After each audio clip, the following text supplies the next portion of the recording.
I don't want no oil a spoiling my shoreline. I like fish much better than crud.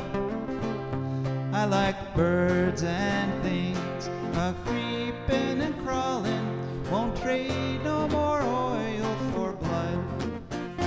The sun done give us all we need to make this country run.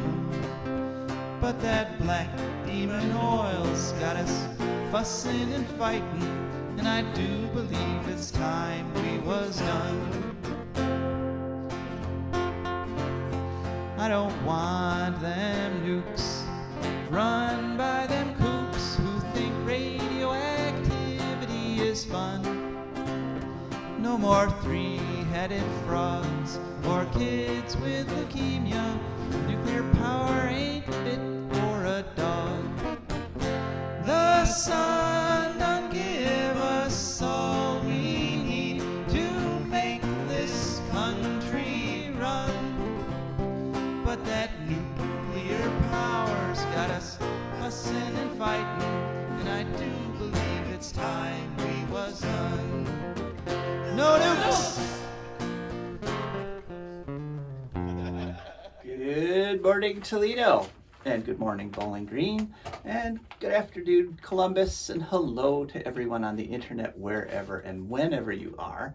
My name is Joe DeMare, and I am here with my fantastic co-host, Rebecca Wood. Yes, and together Rebecca and I are going to craft another episode of For a Green Future. For a Green Future is a show where we talk about ecology and the environment. And we talk about them in the ways that they affect you, your wealth, your health, your happiness, the wealth and health and happiness of your friends and your families and your pets and the other pets that your pets bark at, and, you know, pretty much everybody and everything, because, like it or not, we're all wrapped up together on this incredible, and as far as we know, unique planet called Earth. There was a large and insolent kitty on our street this morning. Yeah, there you go. Yes. How dare that kitty I know. be there. So I'm sure Tashi had something to say about that. She did. Yeah. So we got a great show lined up for you today. We are going to chat for just a few more minutes, and you could call in the next minute or two at 877-909-1007 if you like. But then we're going to have a guest calling in, and her name is Julia Martini, and she has a nonprofit called For the Love of Cats, speaking of cats. And actually, I'm sure Tashi would approve of her nonprofit, because what they do is they catch feral cats and neuter them so they don't reproduce. Okay. So she's quite an interesting lady. Then after that, we'll hear from our wonderful, wonderful patrons and sponsors, without whom this show would not be possible. And then Rebecca, it'll be your turn at the mic. And what do you have to talk about this week? I have blue orchard mason bees. Blue orchard mason bees. All right. That's okay. Sounds good. Then after Rebecca, we will have some ecological news, and that's it. That will be our show for the next hour, and we're very happy to be able to bring it to you. So something else I was very happy about this past week, it happened to be my birthday. Yes, Yay. On this past Wednesday. I am all of 62 years old now, so the government doesn't think I'm old yet, because you have to be 62 and a half to collect Social Security. So I'm still a, spry young guy in the government's eyes for another 6 months or so. But for my birthday, we took a very nice trip out to the Ottawa National Wildlife Refuge, which has gotten really more and more amazing over the years, because as they have herded it, made sure that there weren't invasive species, made sure there was plenty of habitat for different animals and birds and stuff. It keeps getting better every year. Cool. It's been a long time since I've been there, but what we saw this past Wednesday when I went out there. Oh, and by the way, if in fact my birthday inspires anyone to become a patron of For a Green Future, that would be wonderful. So we headed out there, and we saw all kinds of critters, all kinds of birds. We saw trumpeter swans, which are really cool. And I just discovered that just this past April, in fact, trumpeter swans were extinct in Ohio way back about 1900 or so. They got eaten and the feathers were used and stuff. So back in 1996, the state of Ohio went out and stole some eggs from Alaska and started a reintroduction program. And it has gone pretty well. Excellent. Yeah, in fact, right now there are 900 trumpeter swans living in Ohio and 152 breeding pairs in 26 different counties. And so this past April 12th, Governor DeWine actually proclaimed that trumpeter swans in Ohio are no longer considered a threatened population. So, because they're reproducing so well, and excellent. But that doesn't mean go out and start shooting them. They're still protected by federal laws. So don't get any ideas, you guys with guns that like to shoot birds. We also saw great blue herons, egrets, Canada geese, and I learned a new bird, the yellow warbler, which is a cute little yellow bird that I did not know before. But we also spotted a lot of birders because last week turned out to be the greatest week in America's birding. That was May 3rd through 12th. And for that event, tens of thousands of birders descend on Northwest Ohio, and a good chunk of them go out to the Ottawa Wildlife Refuge, and specifically the McGee Marsh, because birds that are migrating up from South America and Central America stop over in our marsh here in Ohio because there's lots of bugs and it's a nice habitat, and so they kind of get to fill up on bugs before heading off into Canada and other parts further north. And it's just worth noting, that birding, it turns out, wildlife watching, there's the vast majority of wildlife watchers are birders. There's in fact an estimated 96.3 million birders. So that's like just about 1 in every 3 Americans is a birder. So if you're in a room like in a crowded restaurant, you could, like, 1 out of the 3 people there is probably a birder. They're everywhere. They are. And birders, wildlife watchers spend, in fact, $250.2 billion a year on everything from equipment like binoculars and cameras to traveling and lodging. When they come out here to Northwest Ohio, you got to stay somewhere, you got to eat somewhere. And so this is a huge chunk of the economy. $250 billion is nothing to sneeze at. And in fact, birding and wildlife watching earns almost double hunting and fishing. Oh my. Yeah, hunting and fishing puts an estimated $144 billion into the economy. So it's $250 billion versus $144 billion. So clearly what we should be doing is prioritizing the birders, right? Yeah, makes sense. We should be prioritizing, and so all they need really is to have the habitat be healthy. Yes. And then the birds will show up on their own. Yep. So I mean, some birds, like the trumpeters who've gone extinct, need some help to come back, or the ones that are really endangered need extra protection. But once you do that, then nature gets healthy on its own, and it just generates all this revenue for everybody. And in fact, the benefits of the birders, of the birding, that's a bigger economic benefit to the region than the Davis-Besse nuclear plant, which is right next to the Ottawa National Wildlife Refuge. I mean, it was a lot of cognitive dissonance there on my birthday, because I was looking at these huge, beautiful marshes and looking at the turtles, and there were these huge fish in the shallows that were stirring up the vegetation and splashing in and out of the water. And just, all I had to do was lift my gaze a tiny bit to see the huge cooling tower and the gigantic plume of steam going up into the atmosphere from the Davis-Besse nuclear plant. So it's something else to remember, that the wildlife actually returns a bigger economic benefit to the region than the nuke plant. So, wow. Yeah. And as I was doing a little bit of background for this part of the talk this morning, I found that a really cool thing had happened last month that really didn't get reported on. I just sort of stumbled across it. And that is that a law passed, believe it or not, managed to get through the Oh Congress. my Lord. Yeah. And it was widely bipartisanly supported.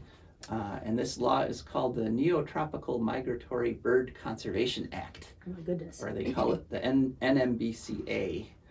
And it passed on April 25th is when President Biden signed it into law. And what it is it's money to protect wild bird habitat, specifically to acquire and conserve habitat. And 75% of it goes to other countries, like places like Mexico and Central America, where our migratory birds have to go in the wintertime to survive. So the birds have to have habitat at both ends and the middle of their migration routes. You can't just protect fields up here and expect to continue to get yellow warblers, because if they don't have someplace to go when they head down south, they will die out. So this is a really good law, and it provides matching funds. So whatever institution or government or public agency wants to conserve land, they used to have to provide 3 times the funds, and then our government would provide 1. It was a 3-to-1 match. They actually improved it for this reauthorization. Now it's only 2-to-1, and it's been working well. So it's a good thing, and it's bipartisan. And it's interesting that what more fuss wasn't made over it. I mean, on the White House website, there's like one paragraph with 4 sentences. President Biden today signed the NMBCA.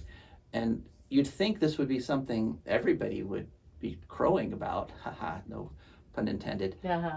But no, and my guess Or is... maybe trumpeting. Or trumpeting, there you go. But maybe it might be because since it was a bipartisan bill and it passed with support from both parties, maybe neither one gains a political advantage from talking about it, so it just kind of fell through the crack. But it is heartening to see that even the Republicans, that both parties, when there's no industry lobbying against it, both parties can show concern for the environment and pass laws that help migratory birds and by extension the whole environment, the whole ecosystem. So it was a very nice birthday. It was a beautiful day. We saw lots of birds and lots of birders, and it was just a ton of fun, and I'm glad we have that opportunity right here in Northwest Ohio. Okay, and another opportunity we have in Northwest Ohio is to interact with the wonderful Julia Martini, and I believe we have her on the line. Julia, are you there? Yeah, I'm here. Good morning. Good morning. And do you prefer Julia or Julie? I'm sorry, I don't. Julie's fine, Joe. Thanks. Yep. Okay, great. I appreciate you having me on the show too. Oh, you're welcome. My pleasure. So you have a nonprofit called For the Love of Cats. Correct. And so how much do you love cats? I would have to ask to start with. Well, it's certainly a labor of love. So what our organization does is our mission is trap, neuter, return.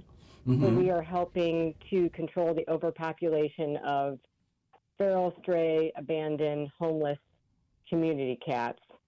I call them community cats because some are stray, some are friendly. There's a wide, when I say community, the ones that are sort of just out and about in the community are sort of unowned. So that would probably be the broader term. Mm-hmm. So community cats. I do love cats. This season has been a lot of cats right now, but we're moving forward to in our trapping season to alter the community cat. So we've made a lot of progress in the past, I'd say 16 months. So very happy with that, and happy with the support of the community and people who help us in our mission. So right, and so yeah. So you operate mostly in Bowling Green, right? But you also operate in other parts of the Northwest Ohio. Yeah, too. we've been doing. It's interesting. We've been doing, in other parts of the U.S., when I talk to friends, they don't have the problem, but Bowling Green obviously is a large farm community. We have been mainly in Bowling Green and Wood County, but we're also branching off in Sandusky and Lucas County. So we're a small team of volunteers. It's just trying to go down to a couple of days, being efficient with our time and the numbers of cats we can take into the clinics we're using. And we're self-funded through donations. But yes, we started mainly in Bowling Green. I mean, there's still a lot of cats here yet and people to help. But we are mainly in Bowling Green, Wood County, and we're, in the next maybe couple of years, we branch off in different communities. But we also try to spread the word about spaying and neutering animals. And I know that a lot of clinics up in other counties and humane societies and low-cost spay-neuter clinics are starting to offer more programs right now. It's hard to get in, but I can see it based on what we're doing. A few clinics have opened up like a TNR day, which is great news. So super happy about that because it makes my life a little bit easier. TNR, trap and release, I'm guessing? Trap, neuter, return. Trap and return. Close. So, okay, yeah, thank you. So what we do is we trap the cats in the location they live in, because all these cats they have caretakers. They're not necessarily owned, but they know their environment and the specific location in town. So we don't remove them. We trap, fix them, or neuter or spay them, and then return them because that's where they understand their location and where they can get a food source.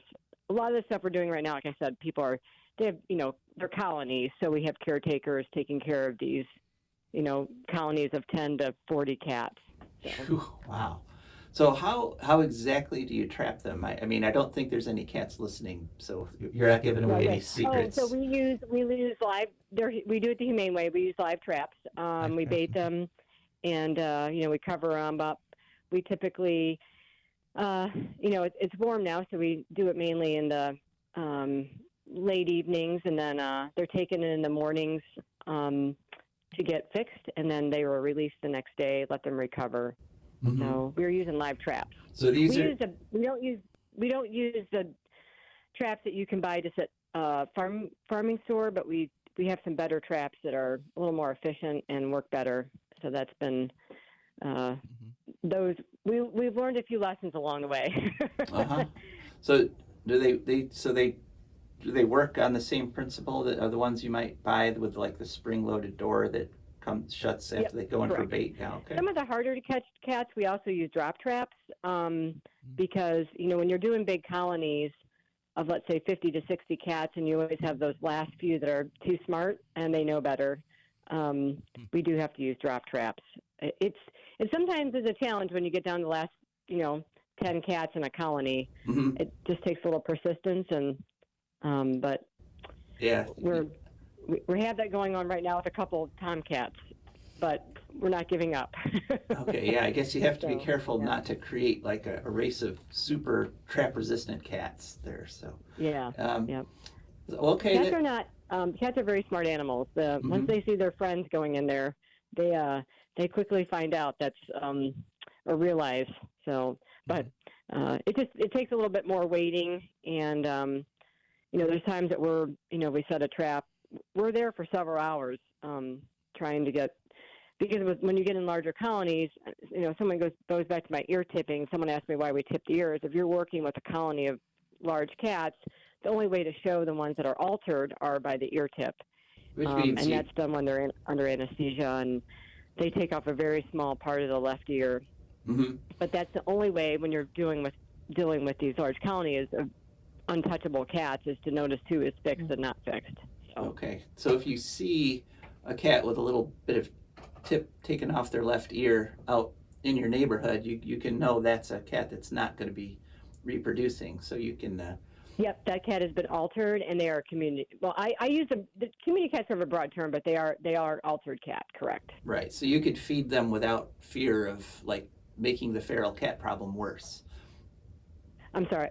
You cut out. You can feed that cat without being afraid that you're making the cat problem worse. The feral Correct. cat. Yes. Yeah. So that's a visible symbol that someone has been working in that area to fix the cats. Correct. Yep. So you can put out some cat food for that cat guilt-free there.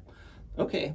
But I'm a little surprised at the size of these colonies. I hadn't realized that they get that big, 50, 60 cats.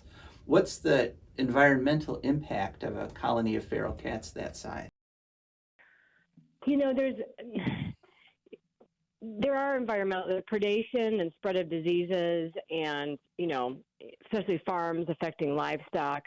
The spraying and marking. I mean, too many community cats is definitely a problem. I mean, I've seen a lot of luckily a lot of the cats that we've had with these colony caretakers. Granted, there's too many of them, but the cats are fairly healthy in some sections we're working on. Unfortunately, other areas where the cats aren't taken care of, they're unhealthy. And, the cats get sick and, they suffer and, and there is an effect on cats. They say they don't necessarily, again, I'll talk about the birds. They don't, because you were talking about that before, they don't really kill birds. It's for sport. It's not really to eat them. Especially if there's people that are taking care of them. The spread of diseases and just it's unsanitary, very unhealthy for some of the communities they live in as well. Part of my mission in TNR is also to spread awareness about I'm not a lot of people. There's varying views on community cats. A lot of people don't like cats. Some people like them. My thing is I don't mind community cats as long as they're controlled. I mean, it's just one of those things where, some people say it's too many cats. Sometimes they say too much of a good thing, but too many cats is just in many aspects is very unhealthy for the cats and the areas they live in. I suppose they do provide some service in terms of keeping down rat and mouse populations. And we've rehomed some of the less friendly cats to people that have barns or farms, but they're all fixed. Mm-hmm. So a controlled number of farm cats to control the mice, the moles is great. It's when I've had some people, farmers who, they're just cats of, they're out there and they don't make it. I have more. Well, that's really not healthy for the cats. And, I think by controlling the population, there's a lot of benefits to it in so many ways. I mean, it's just, it's, mm-hmm. Well, again, I love cats, but there's, we get a lot of calls this time of year about kittens, and every rescue and shelter is so full right now. I mean, it's hard for everybody this time of year. It's just a little stressful, and you want to make sure that the kittens go to some great place, but we wouldn't have these unwanted litters again if people fix their cats. So it goes a lot of health benefits both on people and the communities and the cats. Right, and it certainly kept you busy. I mean, you were just out late the other night, trapping deep into the night, right? Yeah, we set some traps. We're helping a colony of about 20 cats. They have unfortunately about 4 litters. Not unfortunately, but those kittens will be pulled into our adoption program and altered. But at least she contacted me now, and she lives on a farm. And, I told her it's going to be a little bit of a process, but by the end of the summer, she'll be thrilled that she's not feeding, she's feeding probably 20 to 30 mouths now. She'll be down to, by next year, it'll be controlled. Yeah, it's a lot of late nights, especially in the summer. The cats don't come out till a little bit later. It's hot out, and, they roam in the evenings when it's cooler. Mm-hmm. But, yeah, okay. It's this time of year. This time of year, it's a little bit late nights, but again, it's a labor of love, and I definitely, I that's what my nonprofit is, and I enjoy helping not only the cats but the people who are very overwhelmed with the problem, fix the problem so it doesn't become a bigger problem. Right. fewer than 20 versus 80 to 100, right? Yeah. So, I always tell people when they have I'm working in a couple counties. One's probably 40, one's 50, and one's a smaller one. But I tell people, Mike, trust me, you don't need any more cats. right. Yeah. All right. The Well, world doesn't need any more unwanted cats. So. Okay. Well, if people want to find out more about your nonprofit, maybe support it, what would they do? Where would they go? We're on Facebook at www.for, which is the number, loveofcats.org. And we're out at, you can check we have events listings on our Facebook page. It's at Street Cats United. And we have listings on our website of our upcoming events. We have a donate button, and we also have that listing of items on Facebook. We're a small team, so we're trying to make everything work and keep stuff updated. This time of year is our busy season. We'll be out and about at the Farmers Market in Bowling Green each month, and some events within Wood County and Lucas County, and some adoption events coming up too, which are listed on our Facebook page and our website. Okay, great. And just one last thing, anything you'd like to add, any advice you'd give to people about cats and feral cats in their neighborhood? I would love for them to call us and get on our schedule to help them with TNR. And they also can call, there's a wait list, but I encourage them to keep checking. Humane Ohio offers at humaneohio.org. They offer TNR days. Sometimes Community Pet Care Clinic up in Maumee offers TNR days. And, if you're in Sandusky County, the Humane Society there are, it's a little bit of a wait. There are clinics that have it over the summer. I encourage you not to wait to get on the list, but if you have an urgent problem, they're more than happy to reach out to us through Facebook or our website via an email or to text us. I'm definitely more than willing to help people not have any more cats. Okay. So, all right. Well, thanks. Yeah. Thanks for. Oh, and what's the number they would call if they wanted to get a hold of? 419-494-2809. Okay, great. Well, thank you so much, Julia. I'm glad we managed to get you on the show this week. Yeah, I really appreciate you letting us talk about the work we're doing, and it's very helpful to get any word out about that. And I really am grateful for you allowing us to be on the show and sort of talk about the work we're doing to help the community cats. Oh, my pleasure. And you're actually, correct me if I'm wrong, but you're actually dealing with some cats right this minute, right? Yeah. Oh, yeah. Well, we have some kittens, and I have plenty. Yeah, I actually have a little clutter of kittens, but they were worth a rescue. And I'm going out today to talk with a woman we helped on Thursday night late. So yes, all right. We are. Well, thanks. It is the season, I say, of busyness. Well, thanks for your good work there, Julia. I appreciate it, and thanks for having us on. Sure. I really appreciate it. Okay. Take care. You too. All right, that was Julia Martini, and For the Love of Cats is her organization. Okay, now it's time to hear from our advertisers and patrons. For a Green Future is also brought to you by the Wood County Park District. The Wood County Park District is a natural resources conservation agency. They protect natural spaces, maintain quality green spaces, provide engaging programming, and they teach people to love and respect nature. They also restore wildlife habitats and lead people on outdoor adventures. Wood County Parks protects natural spaces in Wood County for all to enjoy from 8 a.m. to 30 minutes past sunset every day of the year. There are several ways to get a hold of them and find out what's happening. One is to call them at 419-353-1897. Another is to visit their website, www.wcparks.org.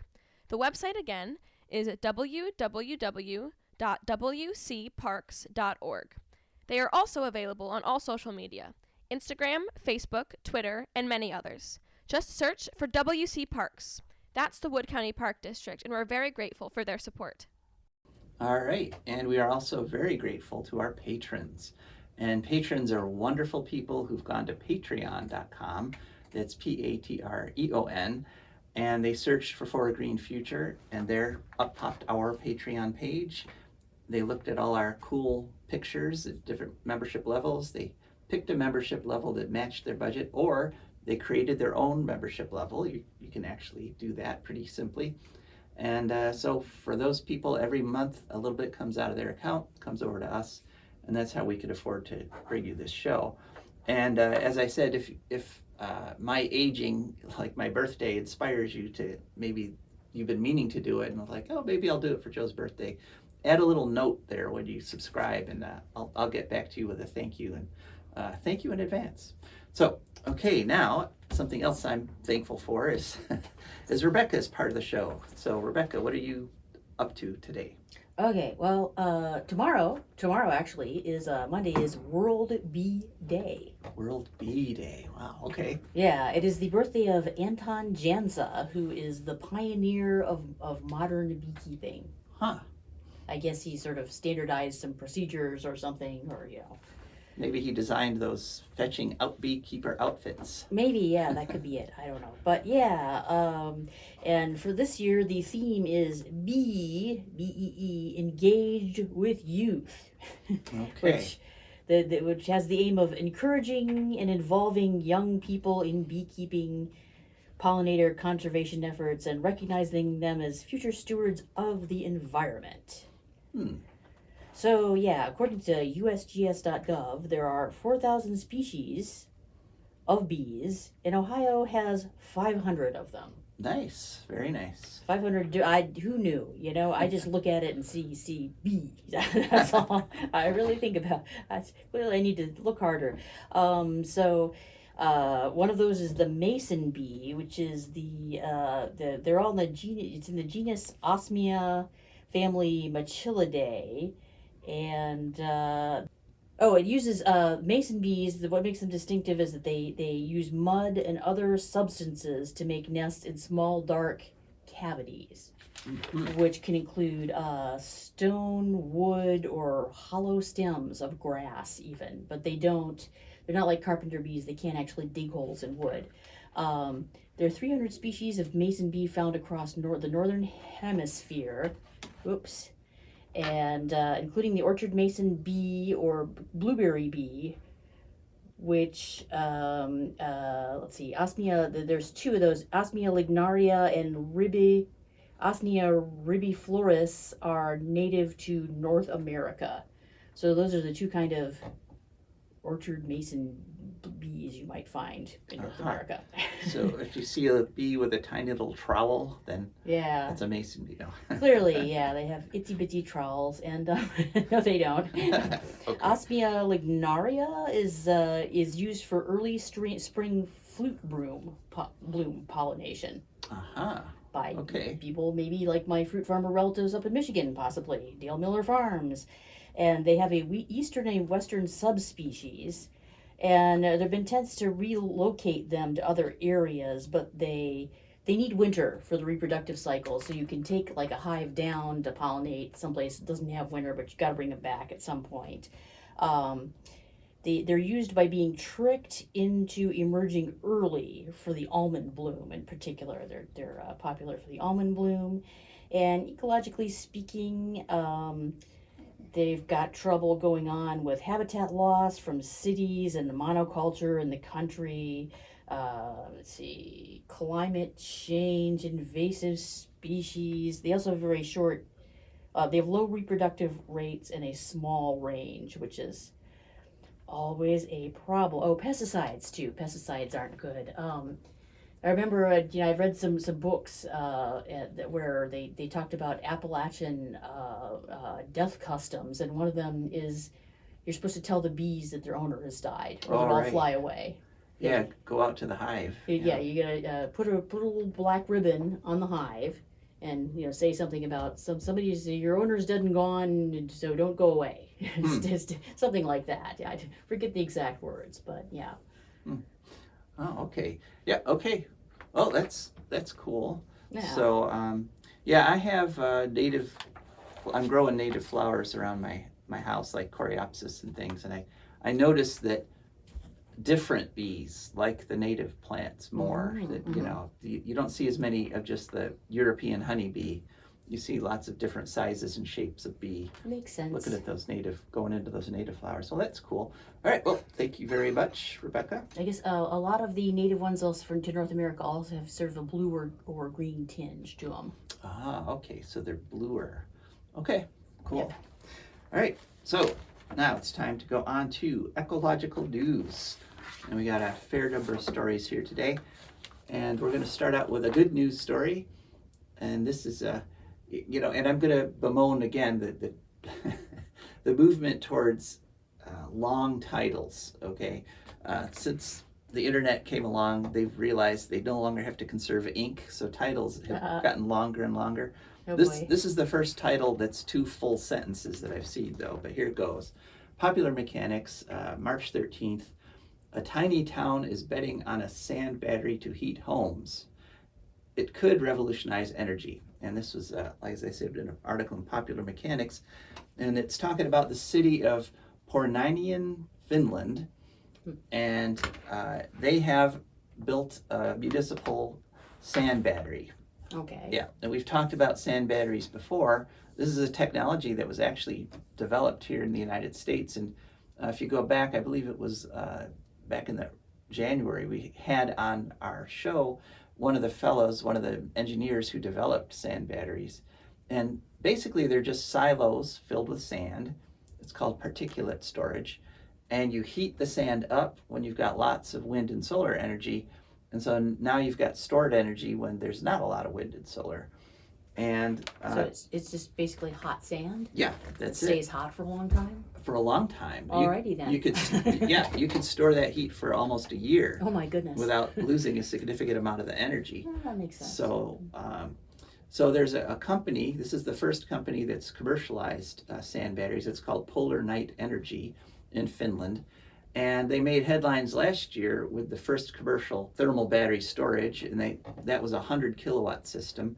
And now with this Pornainen, Finland, they went to 10 times the size. They've scaled up by a factor of 10 for their second project. So it's a 1 megawatt solar storage. It can produce 1 megawatt of heat energy at a time, and it can store that, and it can provide that energy for 100 hours. So just about a week's worth of heating stored up in this one battery. So it's perfect for storing wind and solar because they have a tendency to overproduce. Like wind will produce a ton of energy during a storm, and if you can capture all of that, then you've got a ton of energy. And of course, solar also produces during the day, and you want to store that. And the cost of storing it as heat instead of storing it in electrochemical batteries like lithium batteries, it's 1/10 the cost. So this really could be the final nail in the coffin for nuclear energy, which is already 10 times as expensive as wind and solar. But if you can bring the cost of storing the wind and solar power down by a factor of 10, nukes are just going to be off the menu, basically. In this particular instance, they're going to use this energy for heating directly. So they're a small town that has a centralized heating system, which right now they burn they burn oil and they burn gas and they burn wood pellets in their central heating. And adding this battery in is going to reduce the use of the biofuel, the wood pellets, by 60%, and it's going to eliminate the need to burn any oil, and it's going to result in a 70% reduction in CO2 emissions. So it's happening, all right?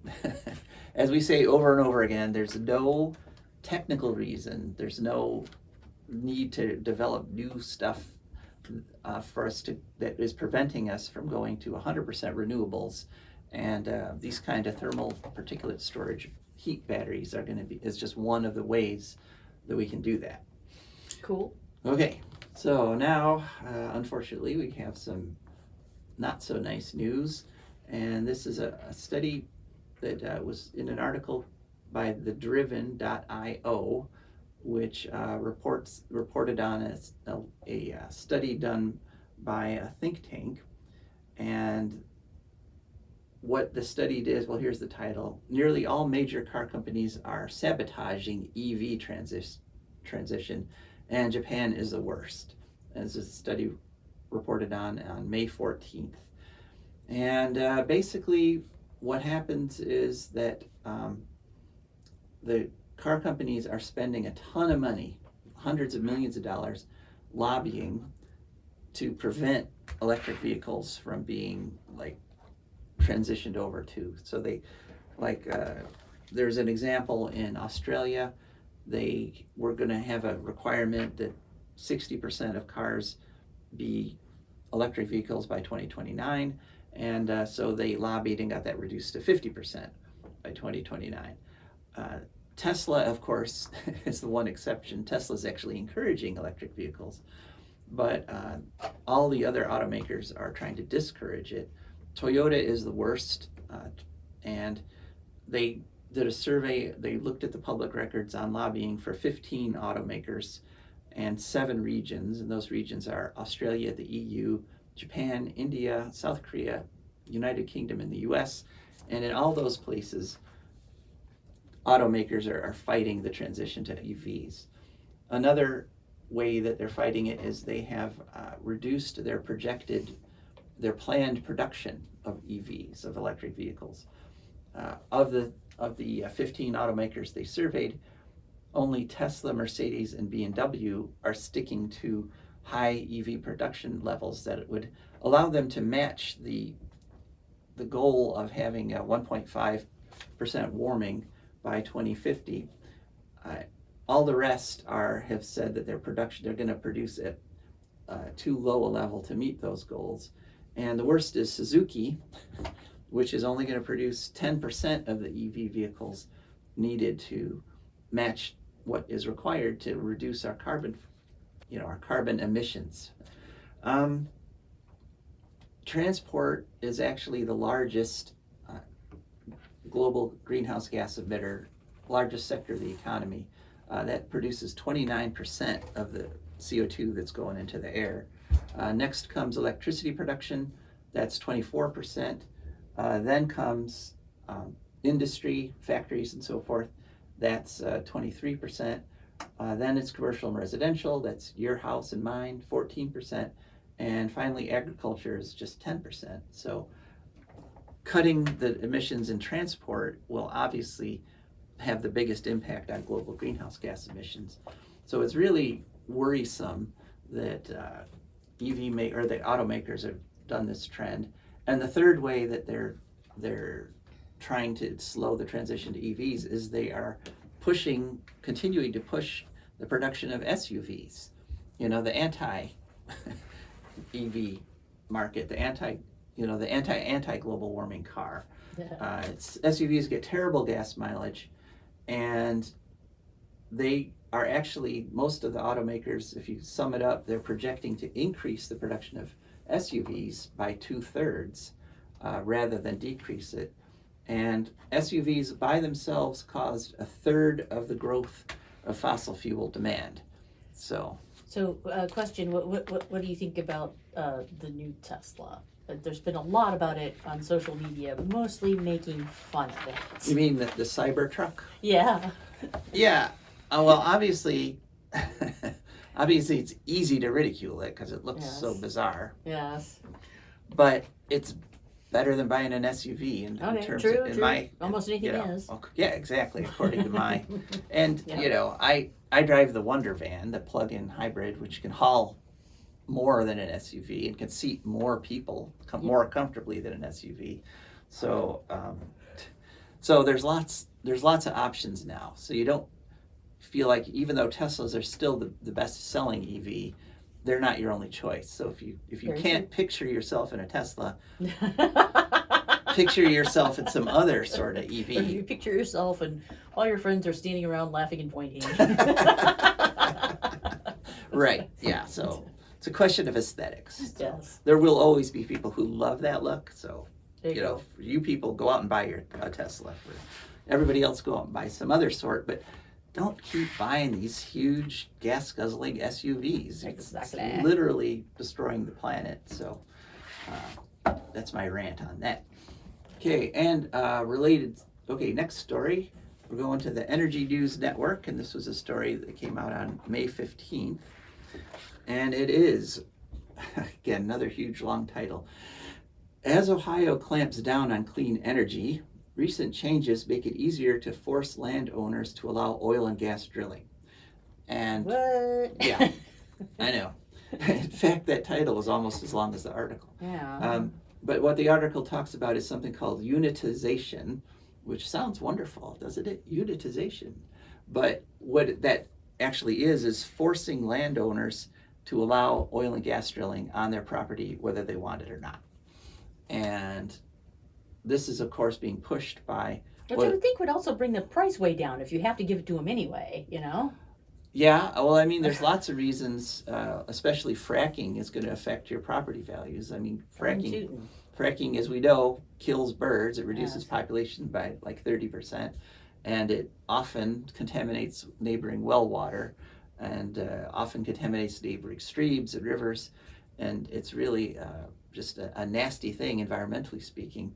And so to be forced to do that on your own property, it really, kind of shows up that a lot of the, I'm going to pick on the Republicans here because they are always talking about property rights and, you own your own land, you're the king of your own castle, except when it comes to oil and gas. Right, yeah. Then we're taking over and the state's going to tell you what to do. But of course, this is also opposite Ohio's view of wind and solar production, which they've passed many laws saying that you can't do wind and solar on your own property if your neighbors object. Yeah, too bad we can't get away with that with wind and solar, of like forcing people to make their cornfield into a solar farm. Right. Actually, it's not too bad, but it's actually just fine. Right, but you can, if you object to wind and solar, you can prevent your neighbor from developing it. Right. But if you object to oil and gas, you can't even prevent them from doing it on your own property. What the So heck? it's an incredible double standard. And so this is just another example of Ohio having a backwards energy policy. So this is our Ohio moment. Oh, Ohio. You do that so much better than me. I'm good at it. Yeah. All right, and in a related story, this is one from Cleveland.com on May 4th. Fracking waste wells owned by Ohio State Senator are leaking. This period, the state paid $1.3 million to clean it up. And this is talking about State Senator Brian Chavez, who was appointed to the state legislature back in December. And he's down there in Noble County, Ohio. And he has a company called Deep Rock Disposal Solutions. I mean, doesn't that sound like great? You just put it in a deep rock and the problem solved. Disposal solutions. Yeah, All good, solutions, nice words, I guess. But in fact, what's happening is his injection wells are leaking. And in fact, a very interesting story here.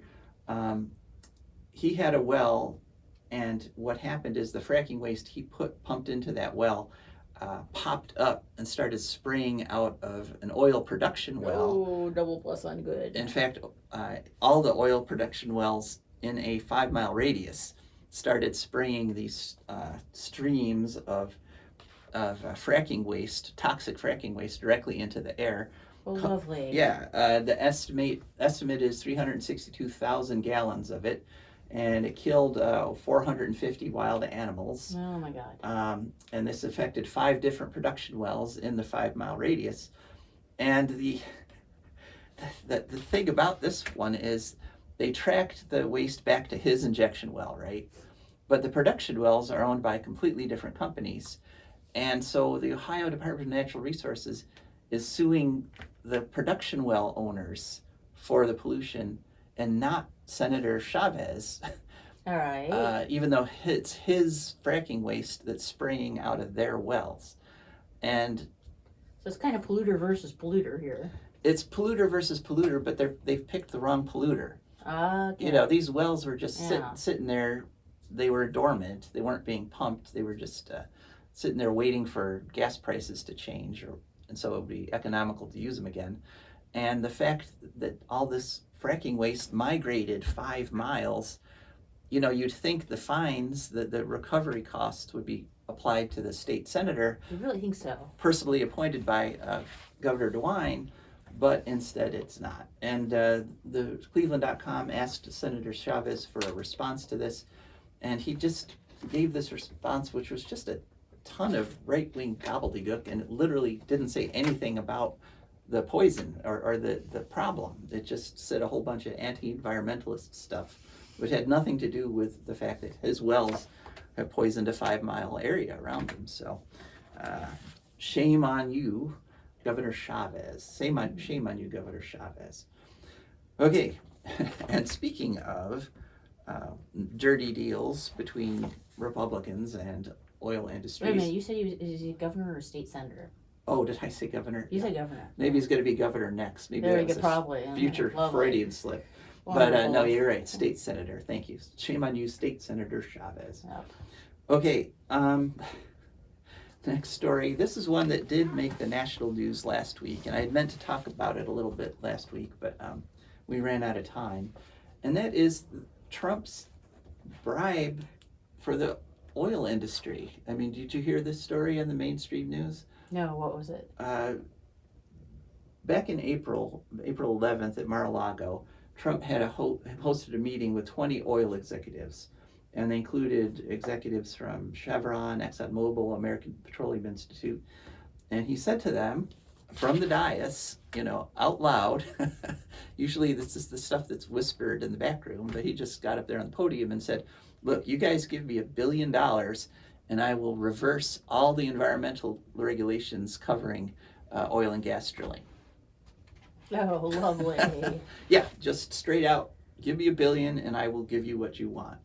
And this was actually, the story was broken by Washington Post on May 9th. And specifically, he said he would end the freeze on natural gas exporting, building new natural gas exporting terminals, which we've reported on. He would expand Gulf of Mexico oil leases, and he would end all the auto emission rules in terms of miles per gallon. And so, so he said, and he said this because what happened is one of the oil executives, it was a question and answer period, and they said, the oil executive got up there and said, former President Trump, we've spent $400 million lobbying the Biden administration last year, and they're still, putting some limits on oil and gas stuff. And that's when Trump said, well, give me $1 billion and I will give you everything you want. So, okay. Yeah. So it's very clear. And, the comment section of the Washington Post article is just every single person said, isn't this illegal? Isn't this a bribe? Think so. Specifically asking money to change regulations. Like pay to play. And there is one senator who's going to open a congressional inquiry into it. But we know how that works. The Congress does an inquiry. They find, okay, yeah, it looks like a crime was committed. But unless the Attorney General actually pays attention and takes it up, nothing happens. Nobody gets prosecuted, and yet another law gets broken with zero consequences. So that one is definitely worth noting. So on to our final story, and this is montelnews.com, and the title is Nuke Critics Slam ASN over Flamanville approval. And Flamanville is a reactor in France, which it's an EPR, a European pressurized reactor, and it has been under construction for approximately 15 years, which puts it 12 years late, and it's tens of billions of euros over budget. Again, like most nuclear plants around the world. I mean, literally the initial cost estimates are just complete scams. They're, nobody in even the nuclear industry believes their own initial estimates of construction time and construction cost. It's just one of those things they say. But what has happened, there's an added level of urgency for Macron because France has elections this fall. Oh dear. Yes, and so he's kind of embarrassed by this huge debacle he has at the Flamanville reactor because he promotes nukes he promotes nukes even more than Biden does. He's much more out front about it. He doesn't provide as much money as Biden. Biden has provided records amounts to encourage it. So Biden's more behind the scenes, but Macron is like the nuclear man. And so he needs to show that he wants to have this thing started up before the elections in the fall. And the problem is that one of the things they've discovered is that the lid to the reactor is actually faulty. The lid to the reactor is cracked. That seems bad. And they've ordered a new lid, and it's actually going to come, it's scheduled to arrive in January, 2 months after the elections. And so Macron has said, start that thing up.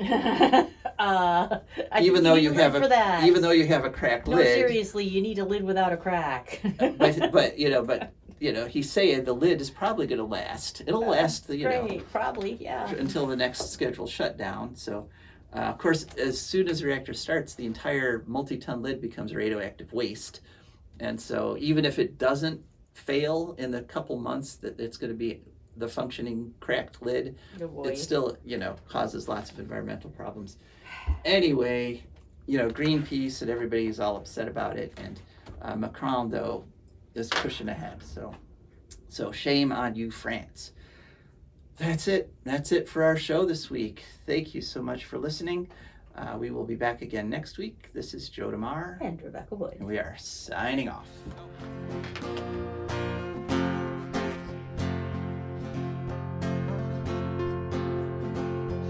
I don't want no oil, a spoil in my shoreline. I like fish much better than crud.